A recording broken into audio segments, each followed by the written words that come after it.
जिसे जाना था वो चला गया, जिसे खाना था उसने खा लिया, जिसे आना था वो आ गया। दोस्तों, इन्हीं वाक्यों को आज हम अंग्रेज़ी में बनाना सीखेंगे। उससे पहले दोस्तों, अगर आप हमारे चैनल पर नए आए हैं तो हमारे चैनल को जल्दी से सब्सक्राइब कर लें और बेल आइकन को ज़रूर दबाएं ताकि हमारे आने वाले हर वीडियो की नोटिफिकेशन आपको टाइम पे मिल जाए। इस तरह के सेंटेंस बनाने के लिए आपको जो फार्मूला चाहिए है वो ये है। सबसे पहले आपको लगाना है the one who had to, उसके साथ में आपको लगानी है वर्ब की फर्स्ट फॉर्म, फिर आप लगाएंगे हैज़ और उसके बाद में आपको लगाना है वर्ब की तीसरी फॉर्म। चलिए कुछ एग्जाम्पल पढ़ लेते हैं। जैसे कि अगर आपको बोलना है कि जिसे जाना था वो चला गया, तो आप बोलेंगे the one who had to go has gone. The one who had to go has gone. इसमें देखिए हमने the one who had to लगाया है, उसके बाद में हमने गो लगाया है जो कि वर्ब की फर्स्ट फॉर्म है। उसके बाद में हमने हैज़ के साथ वर्ब की तीसरी फॉर्म यानी कि गॉन लगाई है। अब आपको बोलना है अगर जिसे आना था वो आ गया है, तो आप बोलेंगे the one who had to come has come. The one who had to come has come. अगर आपको बोलना है कि जिसने खाना था उसने खा लिया है, तो आप बोलेंगे the one who had to eat has eaten. The one who had to eat has eaten. ये दोस्तों सिंगुलर के लिए है। अगर आप इसका प्लूरल बनाना चाहते हैं, जैसे कि अगर आप बोलना चाहते हैं कि जिन्हें आना था वो आ चुके हैं, तो आप बोलेंगे those who had to come have come. Those who had to come have come. यहाँ पे हमने दोज प्लूरल के रूप में इस्तेमाल किया है, बहुवचन के लिए इस्तेमाल किया है, और यहाँ पे हैज़ की जगह पे हम हैव लगाएंगे। जिन्हें जाना था वो जा चुके हैं, इसको आप बोलेंगे those who had to go have gone. Those who had to go have gone. जिन्हें खाना था उन्होंने खा लिया है, उसके लिए आप बोलेंगे those who had to eat have eaten. Those who had to eat have eaten. दोस्तों, आपने अक्सर ये सुना होगा कि लोग कहते हैं कि एक था राजा, एक थी रानी, एक था टाइगर या एक थी डायन। ऐसे वाक्य हम अक्सर कहानियों और किस्सों में सुनते हैं। तो दोस्तों, आज इन्हीं वाक्यों को अंग्रेज़ी में कैसे बोलते हैं मैं आपको ये बताने वाला हूँ।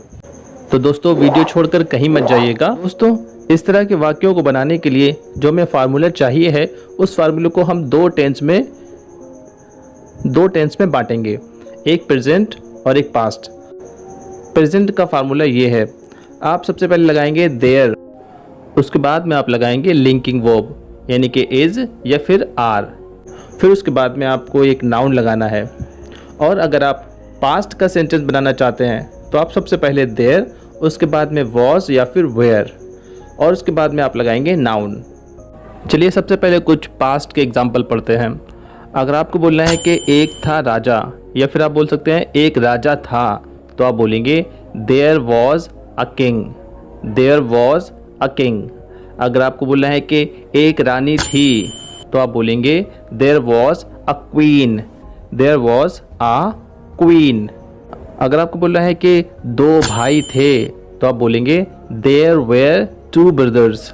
There were two brothers. यहाँ पे ब्रदर्स यानी कि नाउन जो है ज़्यादा है, तो हमने यहाँ पे वेयर का इस्तेमाल किया है।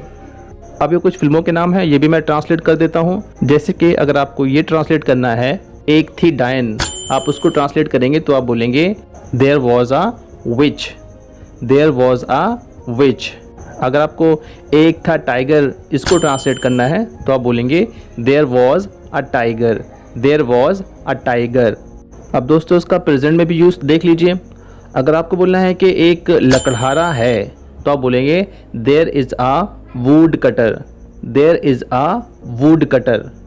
अगर आपको बोलना है कि मेरे स्कूल में 20 अध्यापक हैं, तो आप बोलेंगे there are 20 teachers in my school.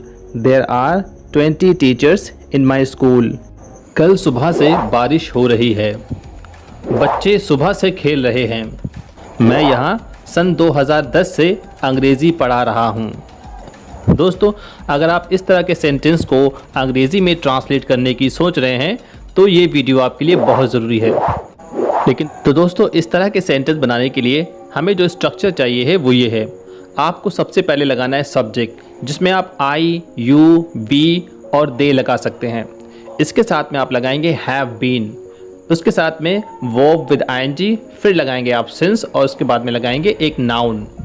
लेकिन अगर आप ही, शी, इट या फिर कोई प्रॉपर नाउन जैसे कि राम या सीता लगाने वाले हैं तो जो हैव बीन है उसकी जगह पर हम हैज़ बीन लगा देंगे, हैज़ बीन।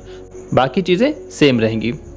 तो जैसे कि अगर आपको बोलना है कि कल सुबह से बारिश हो रही है तो आप बोलेंगे it has been raining since yesterday's morning. It has been raining since yesterday's morning. बच्चे सुबह से खेल रहे हैं, इसको आप बोलेंगे the children have been playing since morning.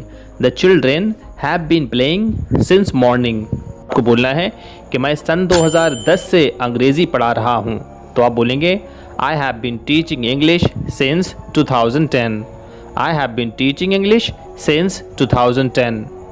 ज़्यादा भाव मत खाओ, वो भाव बहुत ज़्यादा खाती है, तुम बहुत भाव खा रहे हो। दोस्तों इस तरह के सेंटेंस को अंग्रेज़ी में कैसे बनाया जाता है इस वीडियो में आज हम ये जानने वाले हैं। भाव खाना जो शब्द है इसके लिए हम अंग्रेज़ी में इस्तेमाल करते हैं एक्ट प्राइसी। एक्ट प्राइसी, इसको आप किसी भी सेंटेंस के साथ में जोड़ सकते हैं, present, past, future, affirmative, negative, interrogative, किसी भी सेंटेंस के साथ में ये काम करेगा। चलिए कुछ इसके एग्जाम्पल्स पढ़ लेते हैं। अगर आपको बोलना है कि ज़्यादा भाव मत खाओ तो आप बोलेंगे don't act so pricey. Don't act so pricey. अगर आपको बोलना है कि तुम भाव बहुत खा रहे हो तो आप बोलेंगे you are acting so pricey. You are acting so pricey. वो भाव बहुत ज़्यादा खाती है तो आप बोलेंगे she acts so pricey. She acts so pricey. वो भाव बहुत ज़्यादा खाता है तो बोलेंगे he acts so pricey.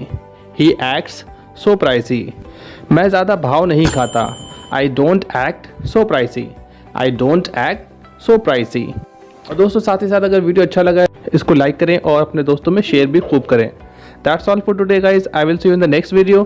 Till then, bye bye. Thank you and have a nice day.